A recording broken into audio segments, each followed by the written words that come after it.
No, it's not Tima time. It's time for Vivek Ramaswamy, everybody. And introducing Vivek Ramaswamy is a great friend and supporter of Yal and champion of liberty, Ms. Freda Levy.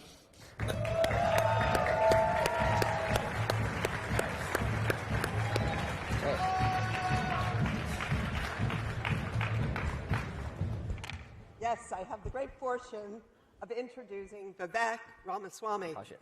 You bet. And Vivek is the epitome of a very successful businessman and active citizen that YAL is training all of you to become in the near future. But what's really fun about Vivek is that the left just can't believe a guy like him can exist in America today. He was born in Ohio to newly immigrant parents, and as far as the left's concerned, that was 2 strikes against him. And you Ohioans can take that as a compliment. But he excelled in this country right from the beginning.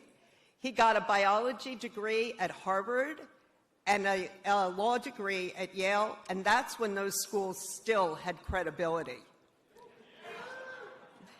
At age 22, he co-founded Campus Venture Network, and it was a website to teach students how to run a successful business. And he obviously learned a lot from the website, because by the time he went to law school, he was worth $15 million.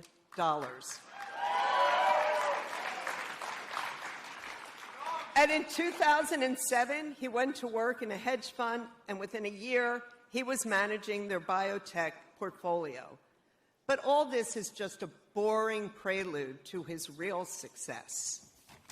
In 2014, Ramaswamy founded a biotechnology firm called Royalvant, and it proved that the private sector can and does provide innovative, helpful health products to patients. But equally important, Royalvant starts with ROI, return on investment, which is why he was able to raise $100 million for his biotech firm.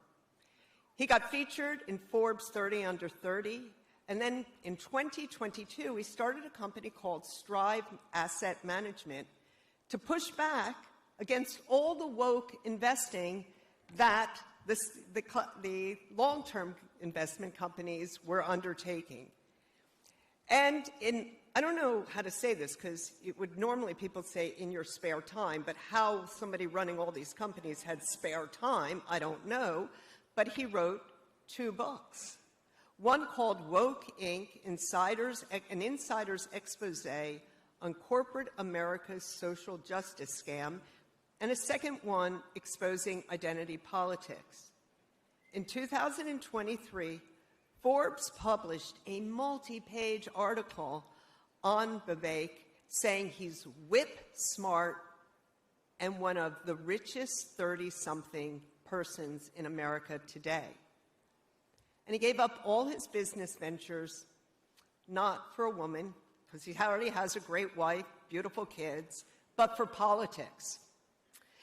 Although he started politics in 2004 by voting libertarian. And as we know, in 2023, he announced that he was running for president. Sadly, he's not our presidential candidate, but he is being talked about as possibly the next senator from Ohio. Or the next secretary, or possibly the next secretary of the Treasury. Or possibly the next head of the Fed. And I don't know, listen, I don't know if he's going to do any of those things, but what I do know is he's your next speaker.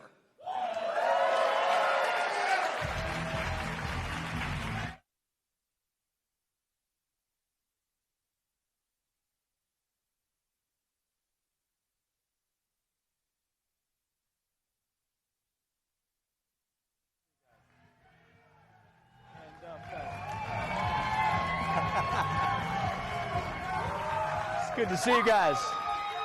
Oh, I love you guys. This is good. Good to be back. Good to be back. We love you guys. It's good to be back home. I love it. Dave Smith, did he already speak yet? Where's that guy at? I'm going to bring him back up here in a little bit. It's good. Good to see you guys. Oh, my favorite, libertarian leaning, but it's not just one conformist room. I like that. And we're going to have a conversation tonight. I hear end the Fed. That's actually what we're going to talk about. But it's not the end of the Fed that you're chanting about. It's bigger than that. It's end the federal bureaucracy wholesale, okay? That's the topic of the talk today.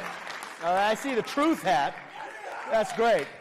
I loved that I launched the campaign with truth because we got to stick a North Star on truth. But if I was to do it again, I would actually start it with the theme 3 words. Not 1 word, but 3 words.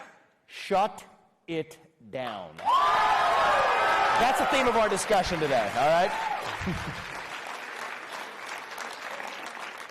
So I got to warn you guys, I usually do not write out my speeches. Today I have actually written out a speech. And the reason why is this is not going to actually be, maybe to some of your disappointment, it's a Friday night, I get it. This is not a rah-rah speech, actually. I came down here for a reason. I left my 4-year-old son and my 2-year-old son earlier today. I've been flying all over the country, but it was important for me to be here tonight because I know you all are the soldiers in the fight for liberty in this country. It's the truth. It's why I'm here. And I have come here tonight to ask you for your help. I'm not going to be upset if you don't cheer for the next 30 minutes. I won't be disappointed if you do. But I will be disappointed if you don't think about what I am about to ask of you. This is about the future direction of the conservative movement. Yes, there's a presidential election going on. It's important. I've made my views clear on who I support and why. That's not what tonight's about. Tonight I want to roll this forward a little bit. Skate where the puck is going. And ask ourselves a hard question about the future of the conservative movement. I think there's a fork in the road ahead. I think it's a difficult fork in the road. It's one that we sometimes may be tempted to sweep under the rug. And I want to take you and lift the curtain a little bit through what I see as really a battle for not only the future of the conservative movement, but the future of identifying who we are as Americans. It's going to be between 2 wings, what I call the national protectionist wing and the national libertarian wing of this future movement. And you all won't have to guess very hard to ask where I land on that. But I'm going to ask you to stay with me for the next 20 minutes. We're going to go a little bit deeper than the usual surface talking points. It's not a campaign-style speech, but it is a speech where I'm asking you for your help to make sure we direct this movement in the healthy direction we need to go, rather than what I'm deeply worried about, a very different direction where this could end up in the next few years. So one of the things that made Donald Trump such an interesting figure in 2016 is that he didn't just parrot the usual talking points expected of a Republican politician. It's hard to remember this, but he was one of the few people on that debate stage back then who actually was, for a long time, a principled opponent of the Iraq War perpetuated by actually the Republican Party before the Democrats came over. It's one of the things I love about our man Ron Paul, is he was one of the few who stood against that war as well. But it's easy to get in front of an audience, tell them what they want to hear. He didn't just incrementally give you a little bit of fluff around the edges. He changed the orthodoxy around foreign policy. It was not the job of the United States of America to be the arbiter of international moral justice, no. It was the job of the United States of America to ask ourselves what advanced the interest of our country, just as every other country looks at their own interests as well. And that's exactly how you secure peace. It was a totally new view in the Republican Party. Same thing, agree or not, on issues of trade and immigration as well. The historical view on trade, the neoliberal consensus, had been more trade is inherently good. More trade is inherently good because it maximizes the size of the economic pie. Donald Trump questioned that, particularly as it related to our dependence on nations like China. And this is interesting. I'll come back to this. That's a pretty good impression right there. A lot of talent in this room tonight. I like that. And the same thing, even on a tougher issue, which we're going to cover tonight, is the issue of immigration. The historical view was that more immigration is good, legal or illegal will look the other way, without asking the question of what the impact of that was on the rule of law in the United States or our national identity. And so we've seen, in response to that, the rise of a new, what we'll call America First movement, a positive nationalist movement that said, you know what? We reject just the historical neoliberal orthodoxies of yesterday, what the John McCains and the Mitt Romneys recited from memory, instead to actually offer a different vision for America's future, saying that the job of U.S. leaders is to look after the interests of U.S. citizens, period. To say that's not controversial, that's something that is the job and duty of an elected leader. What I'm seeing, if I'm being perfectly honest here, it's probably getting me in trouble. That's all right. I'm going to be very frank with you. What I see as I now travel this country, I'm helping a lot of down-ballot candidates get elected across the country. What I'm seeing is that same pattern now present itself in somewhat new clothing, where people say things like, America first. We need to bring jobs back to America. We need to support American workers. We're the party of the working class, without actually stopping to ask what these phrases mean or why exactly we're saying them. And I don't think that's a good development for any movement, the America First movement included. So the question is, when we say we stand for America First, what does that actually mean? I think there are basically two views percolating underneath the surface. I think, in the next 3 months, I'll say there is an election to win, and there is, and that's the most important thing. But put that to one side. For the next 3 months, this is not going to be the most important issue. But after the next 3 months, what I'm going to talk about is actually going to become really important in defining not just the future direction of the Republican Party, not just the future direction of the conservative movement, but the future direction of the United States of America. Beneath that are two wings. One is what I call the national protectionist wing, which believes that it is the job of well-conducted government to use the tools of government to advance not liberal goals, but decidedly conservative goals that protect American workers and manufacturers. That's what I'll call the national protectionist position. And then there's a very different view that says, no, our job is not to actually take over the levers of government to redirect that to advance our own ends. No, our job is actually to get in there and actually shut down the levers of government from being abused at all in the first place. And I do think that's a hard fork in the road ahead. And I'll talk about where the rubber hits the road on a few of these issues, starting with trade, and then I'll talk about immigration. But what lurks really underneath that are competing visions of American identity and competing attitudes towards the regulatory state. So I'm going to talk to you about this. I'm going to invite my friend Dave Smith up here to actually have a little bit of a moderated discussion to, scratch beneath the surface a little bit deeper and to go deep. And I am here to ask you for your help because I suspect I gave a version of this speech at the NatCon conference recently where I suspect most people in the audience did not agree with me, which is why I gave it there first. But I came here tonight to a room that I suspect will mostly agree with what I have to say, and I'm here to actually ask you for your help in shaping our movement for the better. We don't want to replace a left-wing nanny state with a right-wing nanny state. Our goal is to dismantle the nanny state altogether, and that is the work we have cut out ahead of us. So let's start with the issue of trade. The old so-called neoliberal position used to be that more trade is inherently good, that somehow actually even more than more trade being good for economics, it was actually even good for the spread of democracy. It's called the Golden Arches theory of foreign policy and diplomacy, that somehow we were going to export Big Macs and Happy Meals to places like China, and that would spread democracy to foreign countries. Turns out it didn't work out that way, actually. See, China understood this on a deeper level than we did in at least three ways. And it's important to understand each of these three ways of how they actually played this game in reverse. The first is that this actually increased our dependence on China for critical areas to our own national security. Little known fact is that most U.S. military equipment today depends on China for our own supply chains. 40% of the semiconductors used by the U.S. military, including the Army, including the Navy, including the Air Force, the top supplier is none other than China. That doesn't make sense. Say what you will about trade, say what you will about your attitude towards international relations or war. God forbid we are in a conflict with our major adversary. It does not make sense for the United States of America to depend on that adversary for our own way of life. Even Friedrich von Hayek agreed with this, by the way. A careful reading of The Road to Serfdom, he made very clear that a nation should not depend on an adversary or even a foreign nation at all that could be an adversary for its own military or defense. That's exactly where we are. So that's the first thing that happened. The second thing that happened is that you take companies like BlackRock or Nike or Airbnb. What China realized is that they could offer access to their market, access to the Chinese consumer base, but it came at a price. If you criticize the CCP, they would shut the door.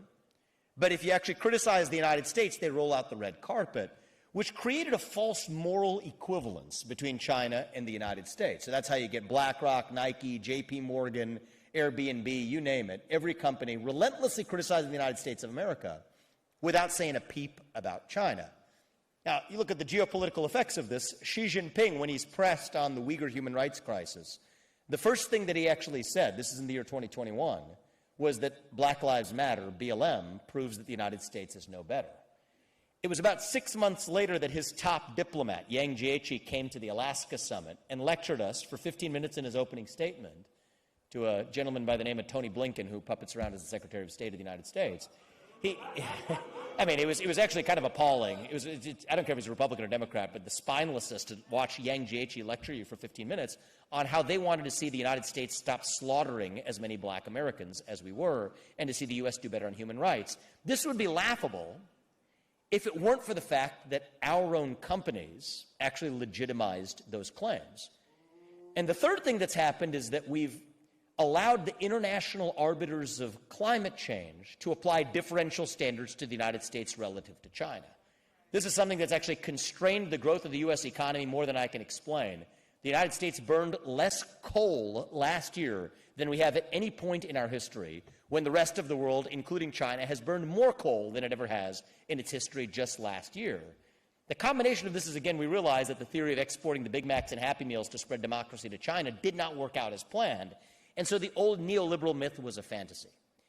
Now, what I see as the problem, though, is that in response to that old neoliberal failure, we have the rise of a new protectionist response that takes these valid concerns about depending on a foreign country for our own military equipment — that doesn't make sense — to instead go in a very different direction.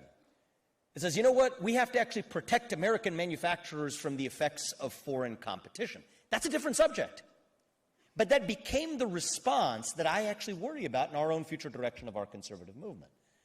So the basic point is, it comes down to which solution you favor. If you believe that it's a problem for us to depend on China for our own military equipment or our own pharmaceutical supply chain, that is actually going to require more, not less, trade with Japan, South Korea, India, Philippines, countries around the world who are actually our allies. But if your top concern is protecting American manufacturers from the effects of foreign price competition because our manufacturers are running higher cost structures because of, I'll get to this, the regulatory state that imposes those higher costs on them, then what you're going to do is you're going to just impose tariffs willy-nilly on not just China, but on Japan, South Korea, et cetera.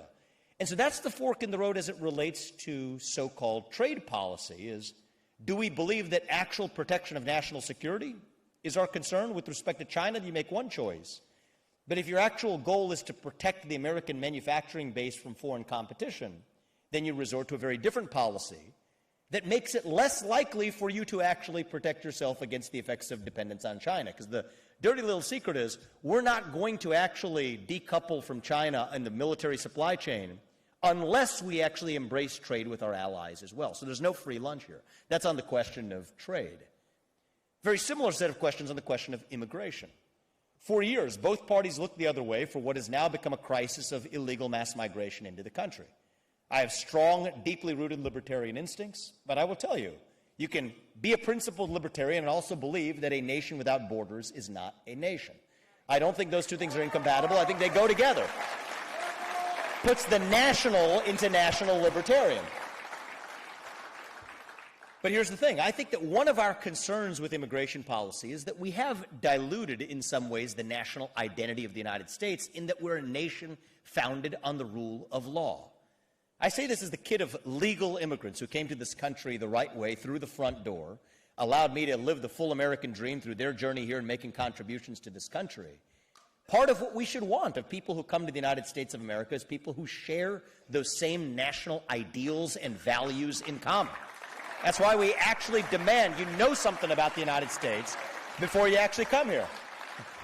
And I try to be pretty even-handed on this. I say the same civics test that we require of every legal immigrant to this country, we should actually require of any 18-year-old who graduates from high school before you become a full voting citizen in the country, because you got to know something about a country and value it if you have skin in the game. So that's one vision, to say that, yes, we believe in liberty, we believe in doing things the right way, but you got to actually embrace the civic ideals of this country, have skin in the game and a commitment to that country in order to actually become part of that country. I think it's a perfectly coherent view. It's one that I certainly share on my side of this debate.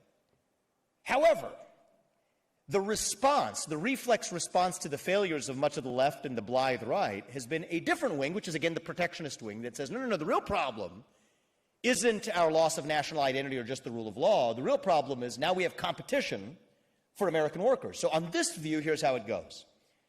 If a company is hiring an American worker to do a job at $20 an hour, but 2 foreign workers would do that same job for $10 an hour, it's the job of immigration policy in this country to actually make sure that the company can't hire those 2 legal foreign immigrants for $10 an hour so that the American worker can earn that higher wage.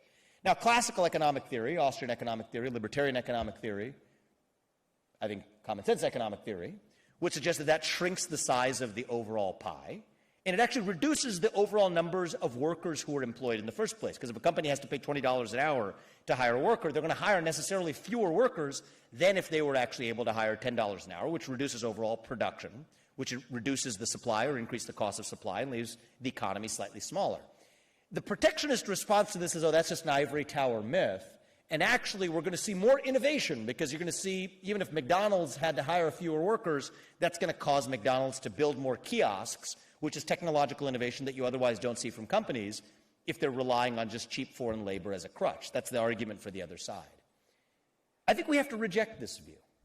The reason is that we are a nation founded on the pursuit of excellence. We're not a nation of victims.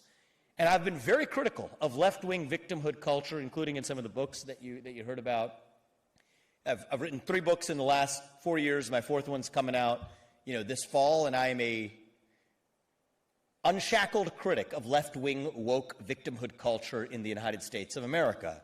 But the right answer to victimhood culture is not more victimhood culture in response. I think that we should want a country where our own workers and our own citizens are every bit as competitive and then some with the best of what the rest of the world has to offer to the United States of America. That's who we are as Americans. That's how we made America great the first time around, and that's how we ought to make America great again. So that's my view on the brewing rift on the question of trade, brewing rifts on the question of immigration, which really underneath it have 2 competing views of American identity and 2 competing views on our attitudes towards the regulatory state. Let me say it first on the competing visions of American identity, because this is actually what's at stake in this immigration debate. And I think we ought to smoke it out. For too long, we haven't had this debate on the right. I think we will be a better country and we will be a better movement if we're able to talk about this in the open. On one vision of this is what you might view as I mean this in a non-negative way, certainly, a blood and soil vision of American identity. The idea that, this is my land, my homeland, my parents were here, my grandparents were here, my great-grandparents were here, and this is my land. A different vision of American identity is that we're a nation bound together by a common set of ideals, that America is not just a place, it is a vision of what that place can be. And my goal is not to denigrate one view or the other. Thank you. But my goal is to give you the best possible case for either, so we can really look ourselves in the mirror and ask ourselves, what does it actually mean to be an American? It's been said that actually people will not fight for abstract ideals, that they'll fight for a homeland. To some extent, I think that's true for most countries. I don't think it's true about the United States, though. The reason we fought the American Revolution is we fought it for ideals, actually. Our founding fathers, there's 56 men who signed the Declaration of Independence. They had land. They were well off. They were, by the standards of the left-wing culture of today, privileged is exactly the word they would have used. But that's actually what made their sacrifice all the more remarkable. 12 of them had their homes ransacked and burned to the ground by the British before their deaths. 5 of them were captured by the British and tortured until their deaths. 9 of them died in the Revolutionary War. 3 more of them had their own kids die in the Revolutionary War. No, they didn't do it to protect soil. They did it because they fought for the ideals, even if it involved risking the very soil and land that they lived on. And the reason I fundamentally think that, yes, it is important that we're a nation grounded in actual physical reality. A nation without borders is not a nation, that's true. But the reason I reject the blood and soil alone vision of American identity is that our claim on a national identity is actually a lot weaker than most other nations throughout human history, if you think about it. Because if you want to go the blood and soil genetic lineage argument, Japan has a far more coherent and lasting national identity in its history than the United States of America does. You could say the same of many other European countries. You could say the same of Italy.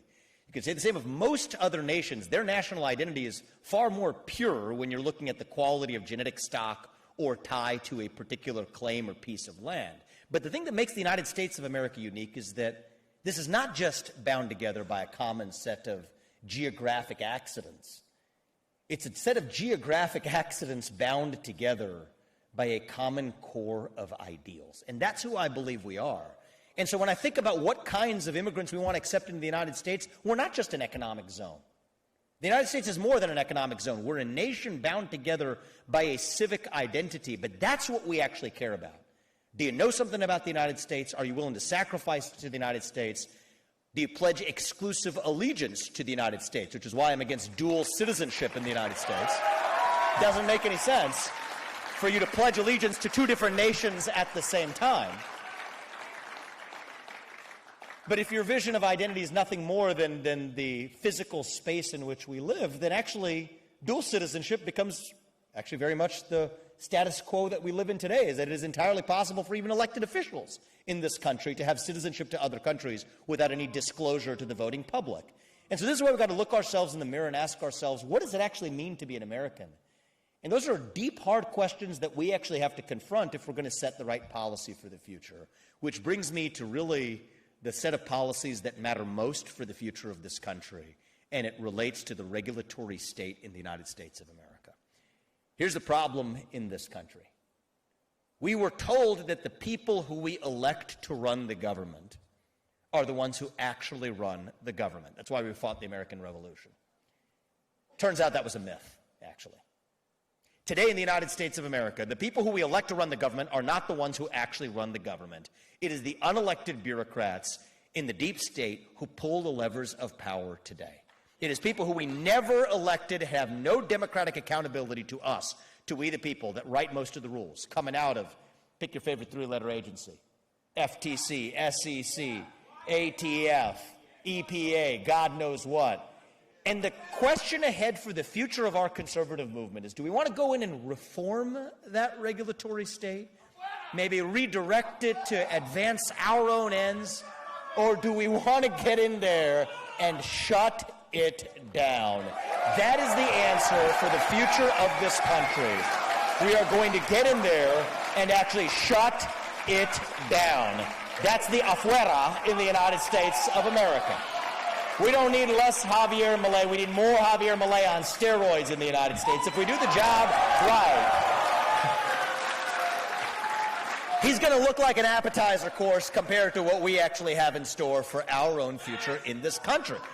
And it's worth asking yourself, look, I say this to a lot of conservative audiences. They cheer, not quite as well as you guys do, but they'll give you some polite cheering too. Here's the issue. You got to look yourself in the mirror and ask yourself, what trade-offs am I willing to make for that shutdown? It comes with trade-offs. There's no free lunch.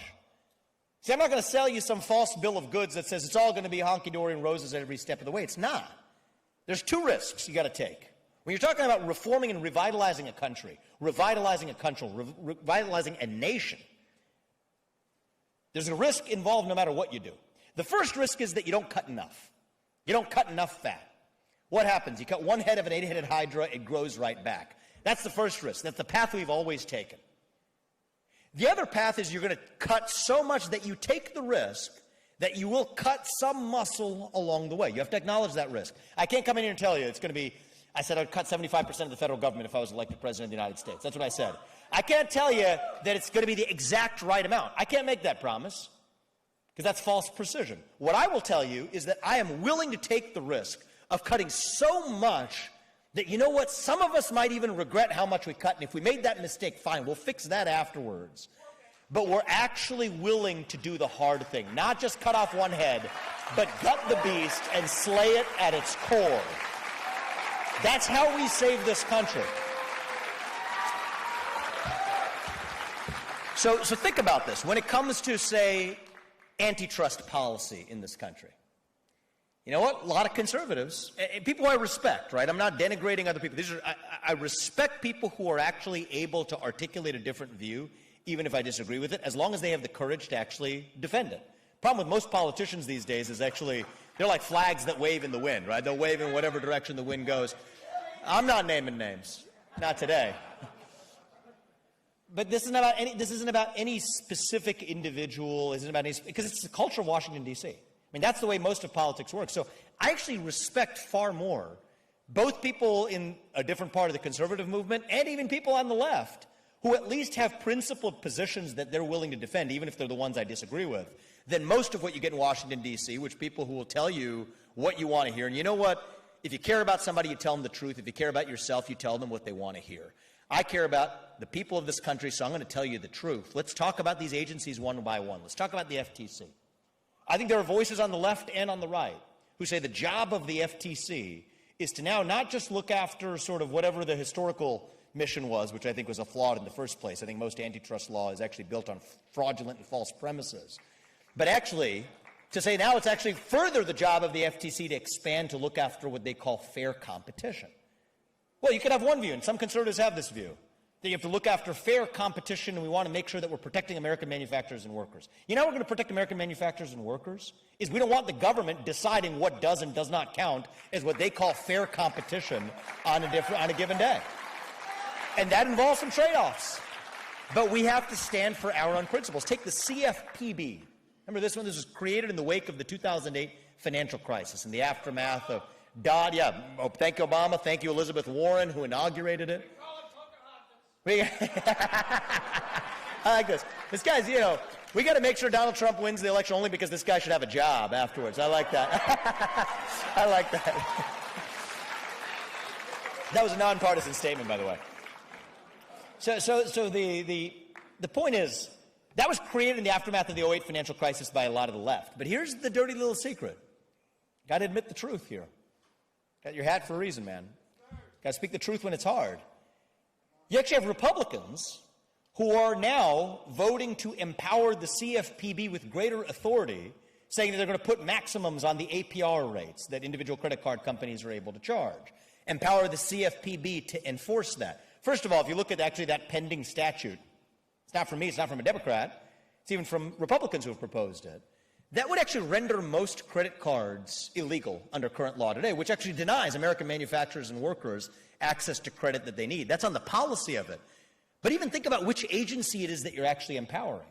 Right? The same agency that's pushing the woke dogmas, the racial equity quotas, measuring whether or not businesses are matching up to the right race and gender and sexuality receiving loans. That's the agency that we're saying, we're going to scold you for saying all that, because no conservative really appreciates when they engage in that type of progressive overreach. Says, we're going to give you a little slap on the wrist, but we're going to expand the authority that we give you. Just use that authority in a slightly different way, in the way that I tell you to actually protect American manufacturers and workers. It doesn't work that way. It's hypocritical at its core. Take the Department of Education. You get the same debate here. Say that, you know what, we shouldn't subsidize four-year college degrees, which I agree with. It's mostly been a waste of money. It's a backdoor vector for woke indoctrination from K through 12 all the way through actual higher education. That's what the Department of Education does.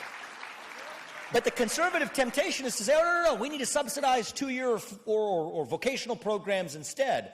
The right answer is not to redirect the subsidies. The right answer is to end the subsidies and to return the money back to the people and to the states to be able to decide how they actually get their own kids educated. So we don't want to reform the Department of Education. The right answer is to get in there and actually shut it down. That's the answer to the question. End the Fed 2.0 is about ending the federal government bureaucracy as we know it. That includes the FED. That includes the Fed. I'll talk about the Fed, actually. We can't leave a forum like this without talking about the Fed. You get a lot of the same thing, this divide in the conservative movement here. You get a lot of folks who will talk about the injustice of the bank bailouts and executives who actually made out big on the back of those bailouts, which I agree is wrong. Right, so you've got a lot of Republican backing of bills to say that we're going to claw back executive compensation. We're going to claw back the overpayment of these CEOs at banks that were actually bailed out. That sounds appealing enough to me. But then just take one big step back and ask yourself, why are we playing this game in the first place? The thing we should oppose is not just the overpayment of executive bonuses to banks that were bailed out and satisfy ourselves with clawing them back. We should not be in the business of bailing out banks in the first place. We should have never had the bailouts. And the strong national libertarian position here is actually that the Federal Reserve needs to be put back in its place by focusing not on bailing out banks, but on, if anything, one standard of restoring the U.S. dollar as a unit of measurement, which we badly failed to do in the first place. It's like the equivalent of, you know what, you have a drunken sailor at a bar trying to take a target and hit two different targets with one arrow, inflation and unemployment. We've actually been badly missing on both. And this isn't because this is more important than American workers and manufacturers. This is actually what's been hurting American workers in the first place. The Federal Reserve, the way it works is every time you raise, every time they see rising wages, they treat that as a leading indicator of inflation. Think about this for a second. Anybody who's run a business understands that wages are actually the last thing to go up in a business cycle, which means they have been in the habit of tightening monetary policy right into a downturn of the natural business cycle, which gives you those boom-bust bailout cycles in the first place. That's what we actually need to fix. Not some symptomatic cosmetic fix after the fact to say that, you can crave some camera attention about getting back executive compensation from banks executives that were bailed out. No, that's not what we should be focusing on. We don't want banks to be bailed out by the U.S. Fed or the federal taxpayer in the first place. Put the Federal Reserve back in its place, and that's how you actually grow an economy. So this is the time for choosing in the future of our movement. We don't want the nanny state. We want to shut it down. We don't want to use the regulatory state. We want to get in there and shut it down. And this is the discipline required of a movement at a crossroads. Yes, I do care about workers and manufacturers in this country. But the way we're going to liberate them isn't by actually using the regulatory state to prop them up. It's by dismantling the very regulatory state that has held them back in the first place. This is what the American Revolution was actually about. It is a 1776 moment in this country right now. And I don't say that lightly. We fought an American Revolution for the idea that, for most of human history, by the way, it was done the other way. All the stuff I'm telling you right now, this is crazy talk for most of human history. There's this term going around that certain types of people are weird. J.D. Vance is a good friend of mine. I'll tell you, he's a great guy, and I think it's disgusting that they're leveling these types of attacks against a good man. But what I will tell you this is, I look at this a different way. Rather than arguing back and saying that, no, we're not weird, you guys are weird, which I think there may be a stronger case in return. That's a question for another day. I actually think the real answer is this, is that, actually, you know what? We as Americans, we are kind of weird. Compared to most of human history, the idea that we, the people, could settle our own differences through free speech and open debate, settling it at the ballot box where every person's voice and vote counts equally, that is weird compared to most of human history. Right? Compared to most of human history, this was done the other way. It's to believe the people could not be trusted. The idea that you get to speak your mind openly as long as I get to in return. That's a wild idea. That's a radical idea, because for most of human history, it was done the other way. That's actually what this whole discussion of the administrative state is all about. People miss this about the regulatory and administrative state. They think it's about them trying to actually deceive you and actually get the better of you. It's actually far more frightening than that.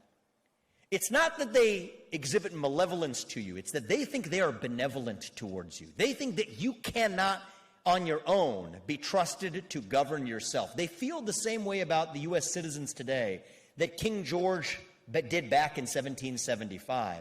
that you're not just citizens, but that you are subjects. The problem with democracy, in their view, is actually the voters. And the way you protect the voters from themselves is actually by making the entire democratic process a farce, the halls of Congress a joke, by actually handing over the lawmaking authority to bureaucrats in buildings that you would never visit if you went to Washington, D.C. on a given day, because they don't want you to know that's the way the game is actually played. That's the way this system works. And we fought a revolution 250 years ago to say, for better or worse. That's a crucial part of the bargain. For better or for worse. Sometimes we'll get it wrong. But for better or worse, we the people create a government that is accountable to us, not the other way around. The people we elect to run the government are the ones who actually run the government, not the other way around. And those elected leaders, they owe a moral duty to the citizens of this nation, not any other one. That's why we fought in 1776. They say, don't talk about the administrative state. I used to get that in the campaign trail. They said, it puts audiences to sleep. Okay. Well, you know what? This is, thank you very much. It's a 1776 moment right now. And the question for each of us to ask is, are you willing to look yourself in the mirror and make the sacrifice needed as our founding fathers did before? Because it's not going to happen automatically.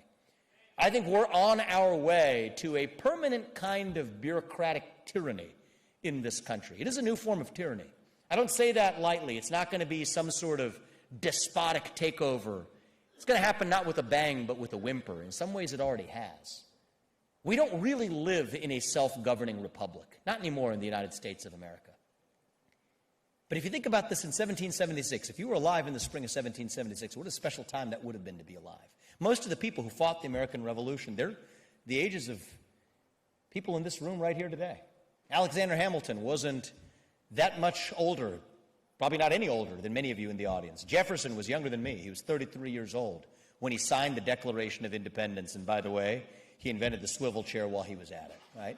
These guys were the pioneers, the explorers, the unafraid, the people who would not be stopped by any government or culture or system standing in their way. What did ex-presidents do back then? John Adams, he became a Sanskrit scholar, believe it or not. You got the likes of Robert Livingston. He's an inventor of the steamship, but he was also an ambassador to France and a guy who helped start the American Revolution. Benjamin Franklin invented the lightning rod, the stove, the bifocal spectacle. He dabbled in medicine, a remedy for the common cold. He created musical instruments that were played by Mozart, Beethoven. Something in the water back then in 1776 that I think we've missed a little bit in the last 100 years of this country. I think it started with Woodrow Wilson's administrative state. You got FDR to LBJ to, frankly, even Richard Nixon and a lot of the ones along the way who didn't do us any favors in beefing up that fourth branch of government. But I think it has become our 1776 moment today, and that's why I came here. I told you not to give a rah-rah speech, but to ask you for your help. I'm asking you for your help because this is going to require a sacrifice. Our founding fathers made that sacrifice. If Thomas Jefferson, John Jay, George Washington, and Alexander Hamilton could do it, we meet them in the afterlife. They tell you, these are the sacrifices we made for our country. What sacrifice did you make for yours? We better have a damn good answer for them. That is what I'm asking of you and your generation. To not just do the easy thing and recite the slogans. We've done that before. We've had a Republican Party and a conservative movement that's done that before. Question the dogmas. Question why we're saying the things we're actually saying. Yes, I believe in putting America first, but what does that mean? Reject the impulse. It's going to happen in the next 4 years. We will face temptation to say that we want to replace that left-wing nanny state with a right-wing nanny state. The right answer to that question is hell no. The right answer is to dismantle the nanny state. We will face the temptation to say we want to replace the left-wing regulatory state with a right-wing regulatory state. The right answer to that is hell no. We want to dismantle the regulatory state. We will face the temptation to say, hey, we want to staff the bureaucracies with our own people and claim that we want to reform them. No. The right answer is to get in there and shut down the bureaucracy. That's how we save this country. That's what our founding fathers fought for in 1776. And if we do, then we don't have to be this nation in decline anymore that we've become.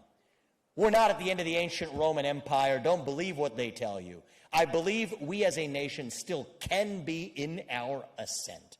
Not in some fake politician way, but in a true way. A nation whose best days are actually still going to be ahead of us. And I believe it will take people like you whose best days in life are still yet ahead of you to see a nation whose best days are still ahead of us. So we will look our kids in the eye and mean it when we tell them that the United States of America is still the nation where no matter who you are or where your parents came from or what your skin color is, that you will still get ahead in this country with your own hard work, your own commitment, your own dedication, and that you know what? You are free to speak your mind at every step of the way. That is the American dream I know. That is what we are running to. And that is what we will revive to save this great nation. Thank you, Patriots. God bless you and your generation. And may God bless our United States of America. Do not stop fighting until we get this job done. We will save this country. USA all the way. USA, USA, USA, USA, USA, USA, USA. Dave Smith, get up here, brother. Let's get our brother Dave Smith up here. Get the comic up here. There you go. Good to see you.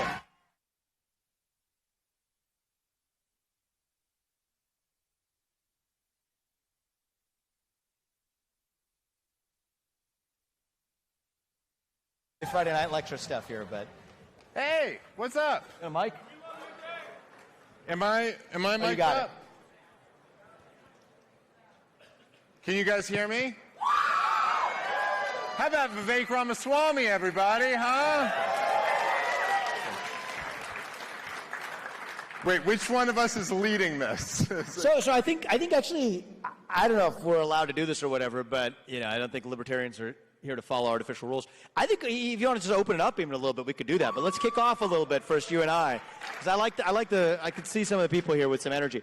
But one of the things you and I talked about, right? So Dave and I, we didn't know each other before I ran for president, but I would say we've become friendly over the last I would year. say so. And one of the things I like is that we're able to actually push each other on ideas. So I shared with you this sort of national protectionist national libertarian perspective, which I think you heard, have gotten to take a look at.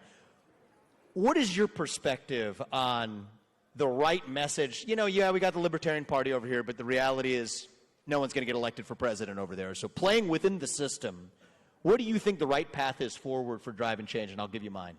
I'm a Kamala Harris guy. I think that when it was Biden, I didn't think we had any options, but this Kamala kid, she's really gonna.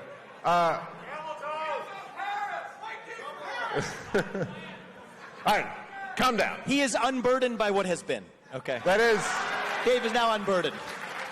Oh, well, you all fell out of a coconut tree? Sorry, I'm trying to have a conversation up here. Well, look, I think that, as I was kind of indicating in my remarks earlier, I think there's a strong argument for why people who care about liberty should get on board the Trump train and support him. But at the same time, I feel like we should never just be giving our vote without at least pushing what we believe in. And so, look, Donald Trump promised to free Ross, and if he's going to do that, then I get anyone supporting him. And I can tell you on this one, because conversations I've had with him on the libertarian questions, he has not made a commitment lightly. He may not have made all the commitments that every libertarian wants, but the commitments he has made. Right. He's made, I can tell you from firsthand attestation, okay? He makes those commitments he's already made seriously. And so that's what the next 4 months are about. But we're just so much on the campaign trail anyway that I think more about, okay, we got the next 4 months, fine. But we think about the next 4 years, the next 40 years ahead. I do think that the managerial class and that machine, if we're being honest, is not just a feature of the Democratic Party. It's existed for much of the Republican Party, certainly pre-2016. You think about Kamala Harris's cognitive deficits or Joe Biden's cognitive deficits. They're not a bug, really, for the feature for the people who manage them, right? They're a feature. They allow them to be controlled to advance somebody else's agenda. But most Republican politicians who were elected for most of the last century probably fit that description too. And so I think one of the things we got to do is at once make sure we deliver what I view as certainly the right answer for victory in November. But that's not the destination. That's the starting point. And I think we have to actually look at a broader wholesale reform of that managerial class, that bureaucratic class, that I think has actually sucked the lifeblood out of this country. Well, yeah, I mean, look, 100%.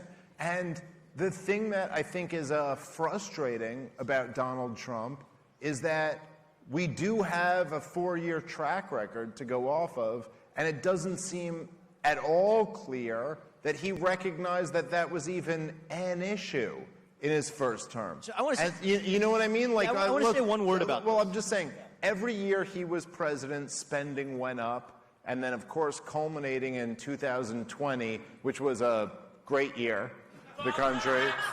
And so that's kind of, I think, the issue that a lot of liberty lovers are having with Donald Trump, where it's just like, look, I'd like to believe that he has figured something out that he hadn't the first time, but I don't actually see that much indication that he has.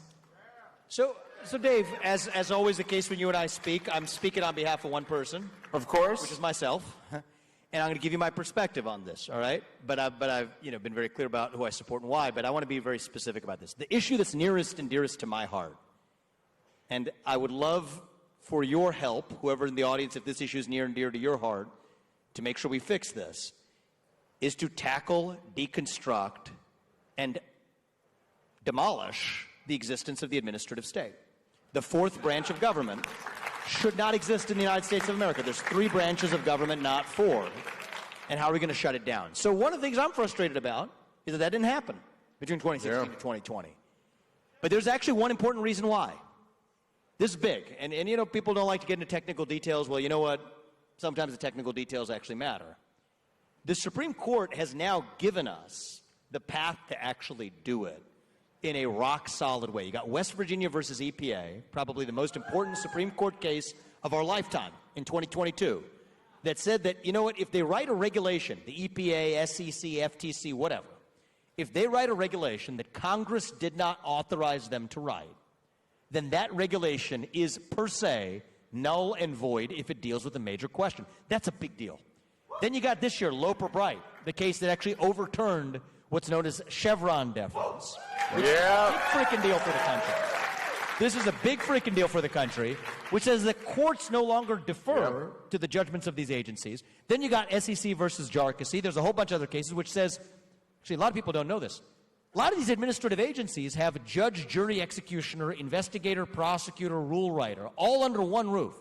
Separation of powers is a myth.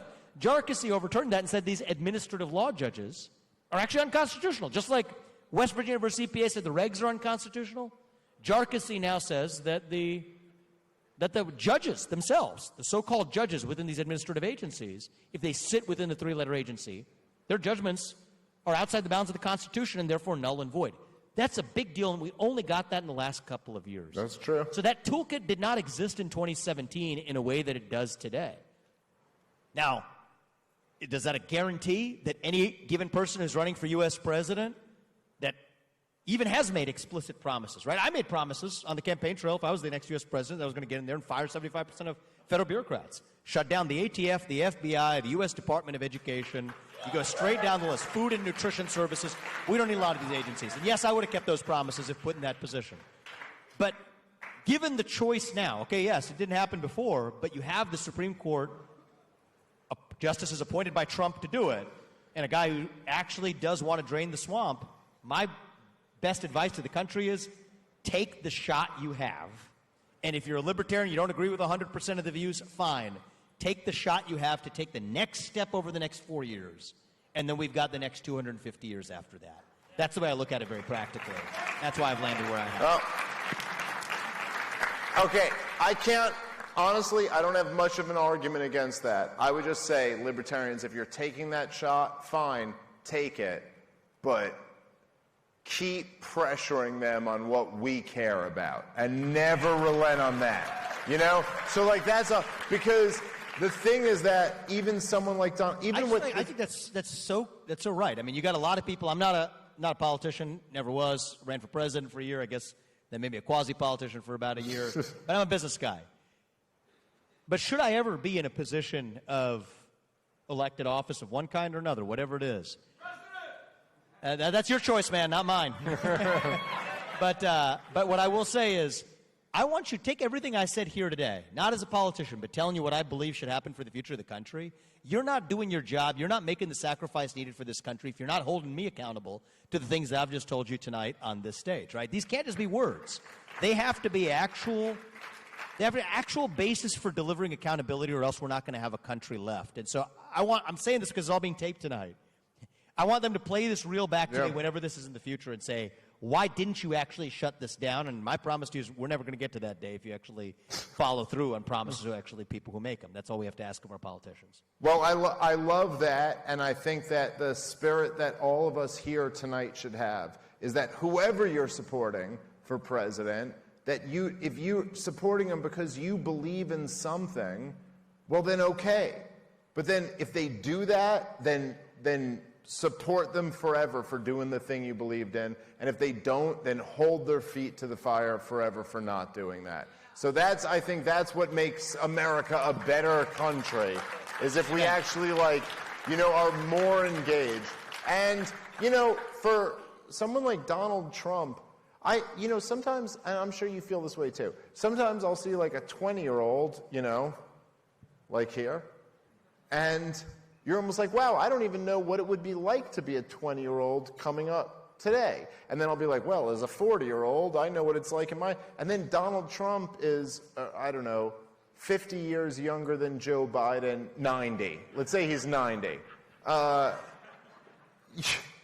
you almost go like, maybe it's impossible for him to understand exactly what it's like, from my perspective right now. And I think Donald Trump, sometimes people will say, hey, Donald Trump, why'd you do your last debate on CNN?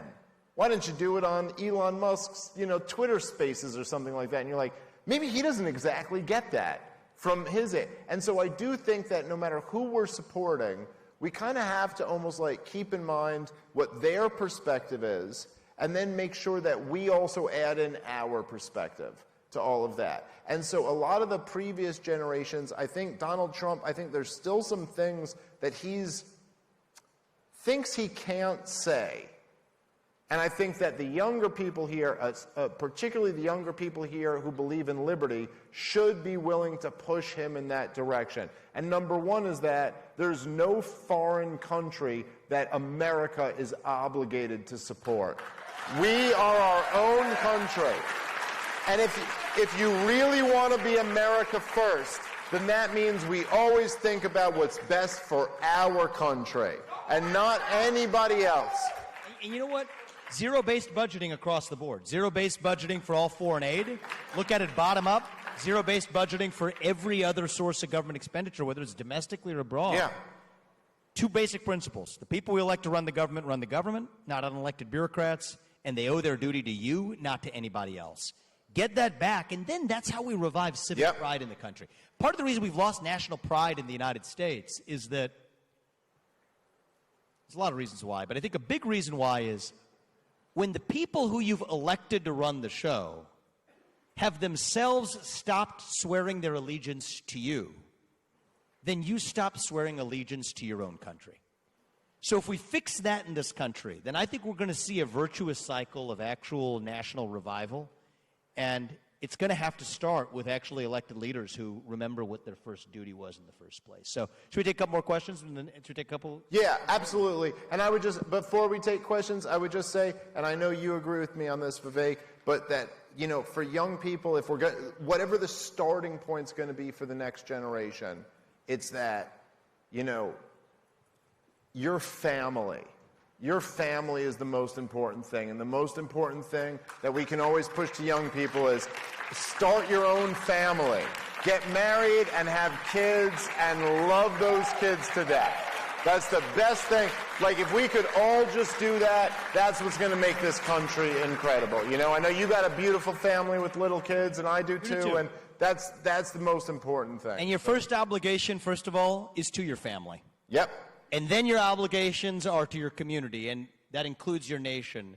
And then maybe we can worry about solving, hunger in the Congo or something like that. But I think that's not immoral. That I think is actually deeply morally grounded, morally based worldview is morally based, morally grounded, like in the true sense of that word.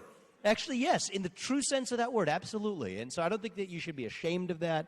I don't think you should apologize for that. Your first obligation is to the people around you. It starts with your family. That it starts, then next is your nation.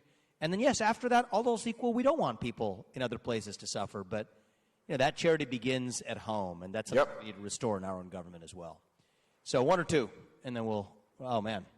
All right, do we have someone taking questions? No, you got one? All right, why don't you give it to this guy in the front right here. Oh, okay. Hello. Dave, I know I harassed you about this earlier a little bit. Vivek, I'm going to ask the same thing to you. Uh-oh. Are we going to see either one of you run for the Oval Office in 2028? Because, like I said earlier, the Libertarian Party needs better candidates. We don't need any more Chase Olivers. You guys are both really smart. You guys know what's up. So we put our allegiance in you, you put our allegiance in us. It's like you massage my back, I massage yours, Okay. Very interesting way to end that question. I don't know if that makes it more or less compelling. Dave, what do you think, man?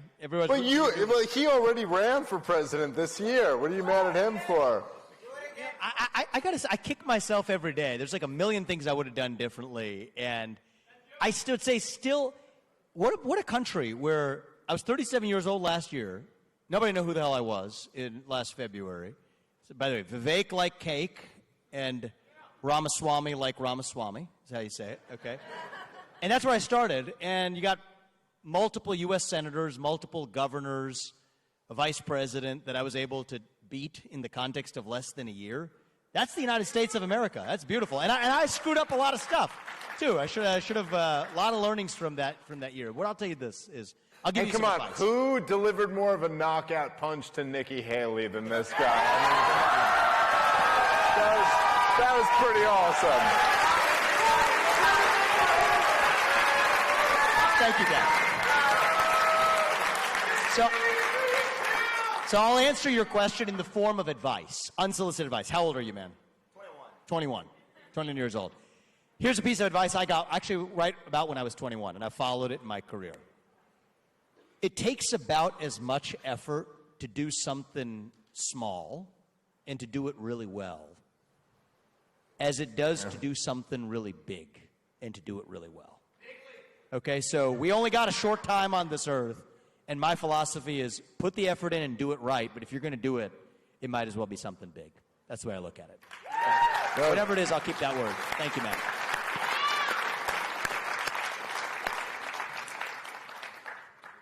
So the person who's standing up gets it because he put in the extra effort. Well, this guy here, you go get him. We'll do two more.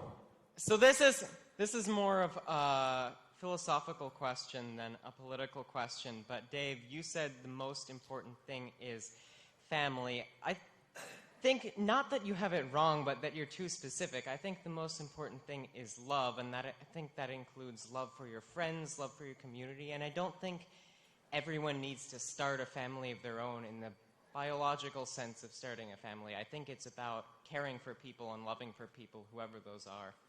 Thank you so much for the question. Nope, have kids.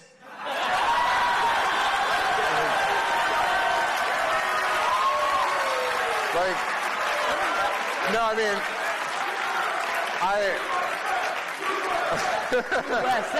USA! That's USA! a dumb. All right, listen. Your chant is dumb. But listen, I'm sorry. I'm not just going to take it to some hippy-dippy care about everyone. I'm saying no. Get married and have kids of your own, and that's what actual love is. And you can say, no, I love my friends or my no, you don't know. I just got to say, I respect the guy, though. Come on, he asked a question. Fair. Even though he's a minority view in the room. Respect for him the question. For actually, he took the mic, asked question. All right, last one, we're out of here. Yep. Last one, we're out of here. You pick. Right there. Right there. Hi. So I have a question for perhaps both of you, specifically for Dave first. I'm just curious, like, you've talked about Trump, like, reasons why,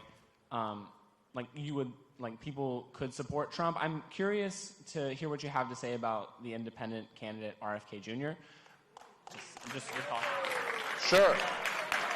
Oh, well, look, I mean, whenever you're whenever you're talking about presidential, politics, if you're talking about like the two major party candidates, or then you're talking about a third party candidate, to me at least, there's always a slightly different metric by how you have to judge them. So if some guy in the crowd goes, "I'm running for president," and he's perfect on every issue, like, I might say, hey, I'm going to support that guy, even though he has no chance of actually being president. And so it's almost like the less chance you have, the more perfect you have to be. Does that make sense? That it's like if you're one of the major two parties, if one's substantially better, like, let's just say, okay, theoretically, let's just say there's two candidates, one of them's gonna win. One wants to tax you at 90% and fight 5 wars. One wants to tax you at 10% and start 0 wars. Would anyone in this crowd go, well, I don't want the 10% and 0 wars guy because actually I believe no, you shouldn't be taxed at all? Like, maybe some of you would, but you would also understand where we'd go like, hey, this is still way better than that. With a third party candidate, my question is like, what message are you trying to spread? So with RFK, me personally, I would say I thought his message about COVID was incredible. I thought his message about the COVID vaccine was incredible. I think his message about the war in Ukraine was incredible because he's so spot on about that. And then you have Israel. And look, I'm not saying, Vivek, I'm not getting you in trouble. This is me saying this right now, okay? You could be, if you say you want American taxpayer dollars to support Israel's war in Gaza, then I'm not going to support you. Okay? Now, if you want to say that our tax dollars shouldn't go over there at all, but I support Israel doing what they're doing, I don't love it, but I could get past it, maybe.